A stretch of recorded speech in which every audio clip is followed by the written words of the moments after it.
देवो प्रदत्त बहुमूल हार में रावण के 10 मुख दिखाई दिए थे, इसलिए उनके माता केकसी और पिता रत्नश्रवा ने रावण का दशानन नाम रखा था।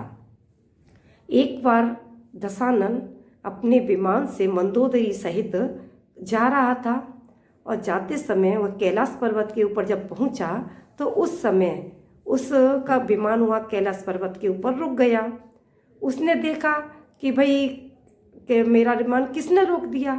तो जब नीचे उतर के आया तो उसने एक महाकायवली महामुनिराज बाली मुनिराज को उसने देखा, और चूँकि बाली मुनिराज को देख करके उसको गुस्सा आ गया, क्योंकि वह बाली मुनिराज की जो गृहस्थ अवस्था की बहन थी उससे शादी करना चाहता था, लेकिन बाली ने अपनी बहन को नहीं दिया था।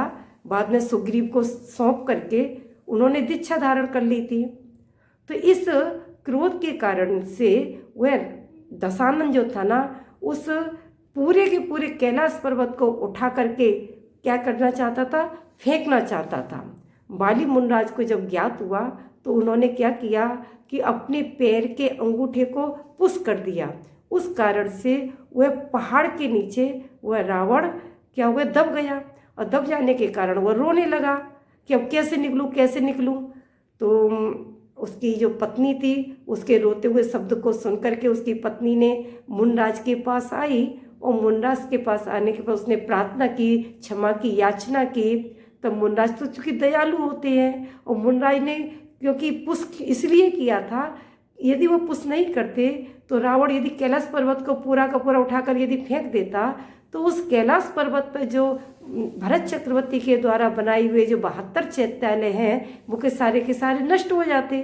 इसीलिए उन चैत्यालयों की सुरक्षा करने के लिए बाली मुनिराज ने पुश किया था। मंदोदरी ने जब प्रार्थना की तब उन्होंने अपने पैर को मतलब ढीला छोड़ा, और रावण उस कैलाश पर्वत के से निकल करके बाहर आया। चूँकि जब उस समय वह उसके नीचे फंस गया था तो उस समय वह रो रहा था, और रई शब्द धातु से ऊ प्रत्यय लगा करके अण प्रत्यय लगा करके रावण शब्द की व्याकरण से सिद्धि होती है। तो रोने के कारण से दशानन का नाम रावण पड़ा।